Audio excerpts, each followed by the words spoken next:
The devil pig.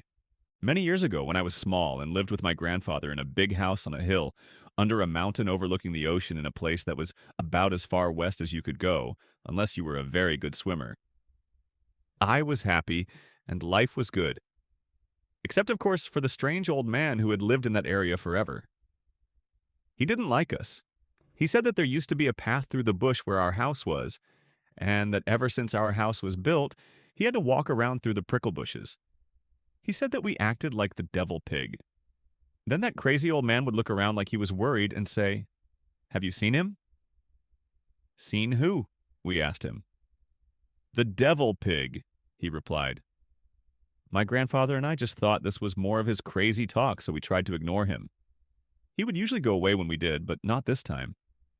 He began following us around and kept on talking at us over the fence until we either had to go inside to get away from him or listen to what he was saying. The devil pig owned the boats which carried your ancestors here from across the sea, he told us. "What is a devil pig?" I asked him. "A devil pig is a pig who talks," he told me. "A devil pig is no good to eat, for its meat is rancid. It casts spells on people with its devil pig eyes, and they become zombies who say over and over again, 'But the devil pig has so much money.'" Leaning over the fence, he said to me in a confiding tone, "But that isn't the worst. The worst is when the devil pig becomes powerful enough to hide behind the weak and the innocent. And they, in turn, will tell you that they can't say anything bad about the devil pig because he owns everything, everywhere, and he will hurt them if they don't shut up. Many years ago," he told us, "my people were happy until the devil pig came. No one knew where he came from, but they were glad at first, for he was a pig after all. So they strung him up by his heels and slit his throat. But they found that he was no good to eat. His meat was rancid. Even the scavengers wouldn't touch him. Only the flies seemed not to mind. It was then that we discovered that he was really an evil spirit, for he came back to us. He came with wealth, such as my people had never seen before, and he offered it in trade if my people would do things for him. Well, he was no good to eat, and my people are not thieves, so they did as he asked. He asked for a big house, bigger than he would ever need. "Oh, pig, why do you ask for such a big house?" they asked him. "That is none of your business," was his reply. He was very rude, but his money was good. They did as he bade them to do. He then asked for more land and more livestock than he would ever need. "Oh, pig, why do you ask for so much land and so much livestock?" they asked him. "That is none of your business," was his reply. He then asked for servants and for slaves and for the best-looking women. He was very rude, but his money was good. My people did as he bade them to do. One day, he asked some of the young men to help make him chief. He would pay them a lot of money, more than they could ever imagine. All they had to do was kill the old chief, and the money would be theirs. These greedy young men did as he asked. They sneaked into the chief's tent as he slept and murdered the old man in his bed. The devil pig, thinking that all had been taken care of, came forward and demanded to be made chief. But one man stepped forward and said, "Not so fast, pig. I am next in line. I am now the chief." This man was the chief's eldest son, and he was much grieved over his father's death. And he had been wary of the devil pig from the beginning and didn't trust him. He was not about to suffer his father's fate. He laid a trap for the devil pig and the greedy young men. One night, as he lay in his bed, the young men came as he knew they would. But he and his warriors had planned well and lay in ambush. There were screams in the dark and black blood the color of the night. When it was over, the new chief had killed or captured all of the greedy young men. "Tell us why you did this terrible thing, and we will not torture you. Before we kill you," he told them. "'Twas the devil pig," they told him. He and his warriors then cut their throats, showing them as much mercy as they deserved. They gathered everything together that the devil pig had had anything to do with: property, money, livestock, belongings, servants, women, and slaves, and burned them all. They then went in search of the devil pig, but he had fled, suspecting that something had gone wrong with his plans. They chased him, and they chased him, ever east across the wide land. They came upon villages as they traveled, and everywhere the story was the same. The devil pig has been here. We are looking for him too. We will help you find and kill him. They came at last to another ocean, and one last village on the shore of that ocean. The people there told them, the devil pig was here. We were going to kill him, but he fled east in one of our canoes. There is a great fear upon us, for he cursed all our lands before leaving. He said that he will return one day in giant canoes blown across the seas by the wind. He said he will bring with him a greedy, heartless, selfish people, more suited to his needs. He said that these people will hunt us for sport, ravage us with disease, murder our women and children, and turn all our lands into one vast pig wallow. The new chief returned home again, with a cold fear gripping his heart. But the years passed, and as he grew old, his fear began to ease. Perhaps the devil pig has been dealt with, he thought to himself. However, one day rumors began to reach his ears of a strange-looking, ruthless, evil people, more greedy and cruel and heartless and selfish than could ever be imagined. They had come across the sea in huge canoes blown by the wind. The devil pig had returned. What happened then? I asked him, for he had stopped talking and was picking his toenails. What happened then? He replied. I just told you, the devil pig returned.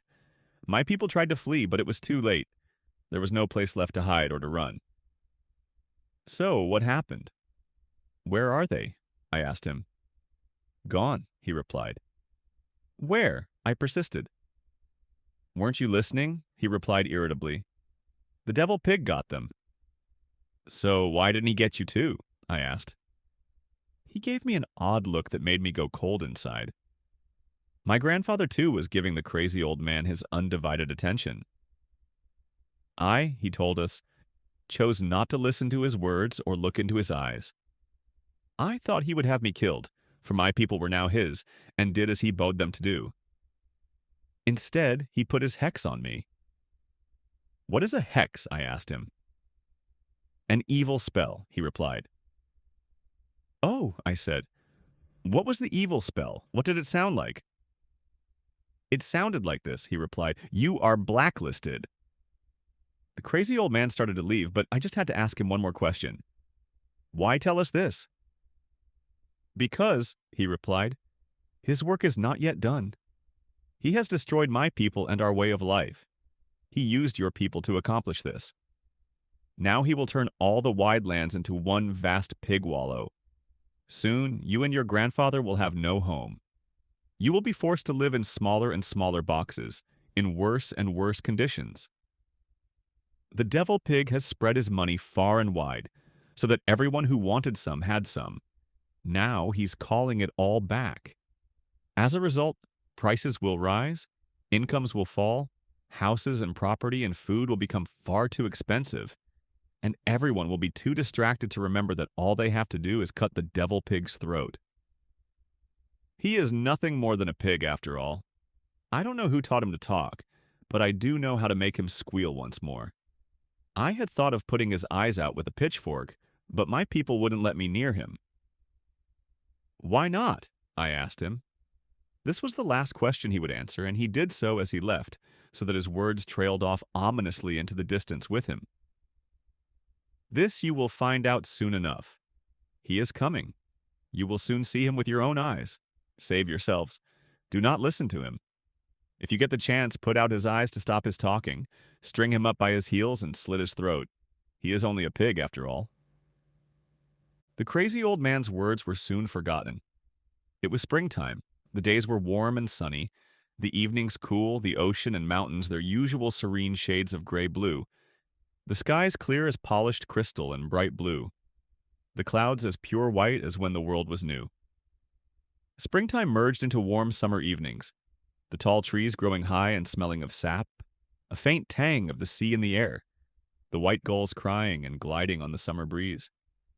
The year aged gracefully into fall decay, the rich, loamy smell of things rotting back into the earth, of leaves burning and toadstools popping out of the grass. Then one day, an odd thing happened. Our old house was surrounded by dense forest, and from the forest, a dense, choking, oily black smoke was wafting. Accompanying the smoke was a low rumble that made the ground shake. Grandfather and I went to investigate, fearing that the forest was on fire. What we saw was worse than anything we could have imagined. One of our neighbors was driving a huge bulldozer right through the trees, if you can believe it. He was knocking them over, ripping them out by the roots, and pushing them into a huge pile of burning debris. In the center of the pile of burning debris was a huge pile of old tires that had been set on fire, and it was these which stank and smoked. "Ho, Tom!" Grandfather cried. "What in the devil's name are you doing?" Tom was a good old friend and had loved the place as much as Grandfather and I, but as if from out of a bad dream, he said these words. "None of your business." He kept on driving the bulldozer, killing trees and burning them alive as if we weren't even there. Grandfather ran to the bulldozer, jumped aboard, and pushed the kill switch. Having followed, I climbed aboard too. Tom was looking really strange. His eyes were funny, and he didn't seem to recognize Grandfather or me. "Tom!" Grandfather shouted into his ear. "What is the meaning of this?" "Tell me, or I'll box your ears." "None of your business," said Tom with his vacant stare. I had seldom seen my grandfather angry, but he was angry now. He struck old Tom hard across the face. I was unaccustomed to such violence and backed away as far as I could without falling off the big machine. Tom's head lolled soddenly to one side. Then his eyes seemed to clear a little, to come back into focus. But I was afraid of him, for he was not the Tom I knew. "Do you hear me now, Tom?" shouted my enraged grandfather. Tom nodded slowly. "Do you know me?" Again Tom nodded. "Then tell me, why are you doing this?" "Paid to?" answered Tom in his vague voice. "Paid to? By whom?" Grandfather demanded. "Can't tell you," Tom answered. "Can't, eh?" Grandfather began slapping old Tom's head, soddenly back and forth and yelling, "Tell me! Tell me!" into his vacant face. I was crying, and so was Grandfather, who was a kindly, gentle soul. "Duh!" Tom said. "What's that?" Grandfather shouted, not letting up. Old Tom's head suddenly turned to face my grandfather. It was a fearful motion, like the turning of a tank turret. Looking at his eyes was like staring down the barrel of a loaded gun. His voice was equally fearful, as though his throat was full of congealing blood. "Devil pig!" Grandfather's hand was still upraised, but suddenly looked more like a child's hand, raised in a school classroom than a strong man's poised to strike. He snatched it back to his side, and I saw fear in my grandfather's eyes for the first time in my life. That made me more afraid than any threat of violence. "Why, Tom?" Grandfather said, the rage blown out of him like a candle in a winter storm. Grandfather's voice. I can hear it clearly even now as I think of it. Sounded as lorn and bereaved as a lone kestrel on the open sea. "The devil pig has so much money." Grandfather set his jaw and said in a quiet voice, "Does he now?" He leaned over, took the keys out of the ignition, put them in his pocket. He wasn't done. He pulled out his own keys, chose one, and handed them to me. "Get the gun." I went cold inside. I had heard Grandfather use that tone of voice only once before. He had said those exact same words before shooting a rabid dog between the eyes. I did as I was told, and quickly. When I returned, Grandfather was standing on the ground, waiting for me.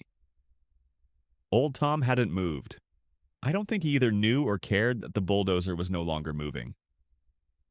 We left him there and began the long walk into town. "So the crazy old coot isn't so crazy after all," Grandfather mused as we walked. "I wonder where he's wandered off to." "Are you going to shoot this devil pig?" I asked him. "Like a rabid dog," he replied. "Like a rabid dog." But when we got to town, the town was empty, or appeared to be. Then, cocking his head, listening for something I couldn't hear, Grandfather started walking. His stride became longer as he became more certain, and I was soon almost running to keep up with him. To my eyes, he looked more like a fabled gunslinger of old, headed for a showdown, than the man I had known all my life. The townspeople, every last one of them, were in the town hall. They were listening to someone speak. Grandfather yanked on the old doors which creaked on their ancient, unoiled hinges, and we stepped into the darkness, squinting, trying to see what was going on. There, on the stage, looking down on us as though we were intruders in our own town hall, was the devil pig. Grandfather didn't hesitate. He leveled his gun, drew a bead, and fired a single shot. The devil pig's mouth was suddenly frozen open in a stunned, "Oh!" In slow motion, it collapsed to one side like a felled tree. The spell broke with an almost audible snap. The town hall was immediately abuzz. With the devil pig's hold on them broken, the people stood and looked about as though they'd been asleep. They looked at Grandfather, baffled. He shouldered his way through them to the stage, reached up and grabbed the pig by one ear and began dragging it. It landed on the ground with a sodden thump. And he kept on dragging it, trailing a red smear of blood all the way from the stage of the town hall, until it lay in the center of town. Then, with the townspeople watching, he got a can of kerosene, poured it over the devil pig, and set the pig's body ablaze. The townspeople slowly came more and more awake. After a long while, I noticed old Tom standing at the edge of the crowd, watching. He seemed to be himself once more, and I was relieved. But he seemed ashamed, and wouldn't look at either Grandfather or myself. People began bringing dry wood and paper and old cardboard and wooden boxes, anything that would burn. It began to dawn on them that they had narrowly escaped a terrible fate, and their awakening turned to relief, turned to hostility. They began to heap far more fuel than was necessary to cremate the dead pig, and I began to wonder if everything was really all right again. Dusk fell. The deep blue sky darkened to velvet black, and still they built their pyre, higher and higher. Grandfather and I had long since backed away from the heat and stood far away in the cool night air, watching the garish red light, tiger-striped with ominous black shadows, playing on the townspeople and the surrounding buildings. A soft-spoken, familiar voice from behind us got our attention. It was the strange old man. "You two just got yourselves blacklisted," he said. The look Grandfather gave him was as bleak as a wilderland. "It's not over, is it?" The old man sighed, and he looked very sad. "You should have burned the money." "What do you mean?" Grandfather asked him. "I killed the devil pig." The crazy old man shook his head and pointed. "Your townsfolk. Look at them." We did so. They looked like demons dancing around a fire. They're not really trying to get rid of him. Even from this distance, we could feel the truth of his words. He'll be back, only much stronger next time. You won't be getting rid of him again by popping a hole through his forehead. His last words to us were quiet and chilling. You won't even know he's there. We turned around, but the strange old man had vanished as though into the night. The world changed after that. The forest was torn down and burned, and a wilderness of apartments and shopping malls sprang up around the old house. The taxes got so high that Grandfather and I had to move. You couldn't see the mountains or the ocean anymore. The crowded buildings blocked any view of the water, and the air was so choked with filth that everything was obscured by a cloying brown haze. At night, only a few of the brightest stars could be seen, and even the moon was an unhealthy color. As if they were somehow connected in some way, our stately old house was brought down with a horrible sound, like crunching bones, ground under the iron treads of bulldozers. Grandfather died that same day, clutching his chest as though a cord inside it had snapped. It wasn't his heart. The doctor told me he was as strong as a bull. No, to this day I believe that those bulldozers killed my grandfather, just as surely as they crushed the bones of what had been our family dwelling for almost 100 years. Grandfather was even denied being laid to rest in the family plot. His body was cremated, sent up as a puff of smoke to join the oily cloud which choked the city. That night, a fatal resolve came over me. I took a long, narrow wooden case from under grandfather's old bed. In it was the same gun he had used to shoot the devil pig through the head. That night, I resolved to kill the devil pig, once and for all. But I had to find him first, and so the search began. I didn't have to go far to start asking questions. The devil pig owned everything, everywhere. All I had to figure out was when I was getting warmer. So I began at the nearest store. A young girl was working there. She was very unhappy. The devil pig was working her far too hard, and for very little money. I asked her why she didn't just quit. Quit, she said. And go where? The devil pig owns everything. It's the same thing, wherever you go. Why not start a business of your own? I asked her. With what money? She replied. Couldn't you save some and start small? I asked her. I would be 200 years old by the time I had enough, she told me. Listen, I said, leaning over the counter so no one else could hear. Do you know where this devil pig is? Maybe I can get rid of him for you. The girl looked really frightened. I can't do that. He would find out. He would put his hex on me, and I would be an outcast, living out of dumpsters. Where is he? I persisted. She began to look a bit odd, and said, None of your business. But it is my business, I told her. Getting rid of him is my business. Why won't you just tell me where he is? Her eyes got really strange, and I knew I was on the right track, especially when she said these words. Because the devil pig has so much money. I left the store and headed for the nearest mall. I would keep track of who reacted the strongest. This would surely point me in the direction of the devil pig. In front of the mall were some young people who were panhandling for money. They had been blacklisted by the devil pig. And there was a disturbance as well. A policeman was roughing these young people up, telling them they weren't allowed to do what they were doing. They were panhandling for money so that they could eat. Why don't you leave them alone? I said to the policeman. They are panhandling to get enough money so that they can eat. I can't, he replied vacantly. Why not? I asked him. Pig's rules, he replied. The devil pig is nearby? I asked incredulously. None of your business, he said, confirming the matter. That is wonderful news, I told him, for I am here to kill the devil pig. You can't do that, he told me. Oh, I replied, and why not? He is, after all, just an ordinary pig, aside from the fact that he can talk, and his meat is too rancid to eat. Because, the policeman told me, his eyes getting really strange, the devil pig has so much money. Thank you very much for your assistance, I told him, and entered the mall. I must have looked much like my grandfather all those years ago when he marched into the town hall and blew the devil pig's brains all over the podium. The people in the mall parted out of my way when they saw me coming, striding purposefully with a big gun in my hand. I suddenly realized that I didn't have to talk to the shop workers at all. I could tell by the way the crowd was acting that I was getting warmer and warmer, coming ever closer to wherever the devil pig was hiding himself. But then a strange, awful thing happened. The people, totally at risk to themselves, began trying to block my way to the devil pig. This was especially frustrating because I knew he was very, very close at hand. I could feel the heat of him, only a matter of feet or inches away. As if on cue came an unbidden memory of something the crazy old man had once said to me. The worst is when the devil pig becomes powerful enough to hide himself behind the weak and the innocent. Then I heard the same voice, only this time it was not a memory.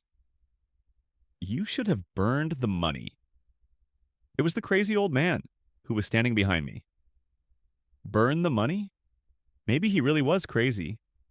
How in the world could anyone burn so much money? And it wasn't just the money, it was everyone and everything, everywhere. Then a thought occurred to me and I said, wait just a dirty darned minute? I accosted the crazy old man angrily. No one ever heard of the devil pig until you started talking about him. No one but my people, and they are all gone, he replied. Bad things didn't start happening until you started telling us they would, I said. I was only trying to warn you, he said. What good is a warning you can't do anything about? I said, sure, I had him dead to rights now. And if you knew something bad was going to happen, why didn't you just leave? I stayed so that I could warn others, he said defensively. What good, I repeated, is a warning you can't do anything about? Now that I think about it, I don't think you meant to warn us at all. And now that I think about it, you and the devil pig are never around at the same time. And I know that he's very near, which can only mean that you and the devil pig are one and the same. He suddenly looked like a trapped animal, and I was sure I had him dead to rights. As my grandfather before me had done, I leveled the rifle and shot the old man right between the eyes. I spent the next 15 years in prison for killing that harmless, crazy old man. They were a hard 15 years. I gnawed my guilt and my hatred of the devil pig like an old bone. Guilt and hatred were my only companions for a very long time. During that time, I devised some wild and crazy schemes to dispatch the devil pig once I got out. I even went so far as to plot to change the weather where I had lived, bringing perpetual winter to freeze the devil pig's wallows and drive him far away. The time passed, and I did get out one day. I took a look around at what the devil pig had done, and I thought my heart would break. But then a small voice spoke up. It said, "Grandfather, why don't we just move to a place far away, where the air is still clear? A poorer place than this, perhaps, but a place that the devil pig isn't interested in." "I can't," I replied. "I must stay and fight the devil pig until the bitter end." "But why, grandfather? Must you let the rest of your life be ruled by hate?" A breath of fresh air is a wonderful thing, and at that moment, I felt the touch of a cool, clean breeze in my hair and on my face. "Do you feel it?" I asked my granddaughter. She smiled and took my hand. "Why don't we find out where it's coming from?" And we did that,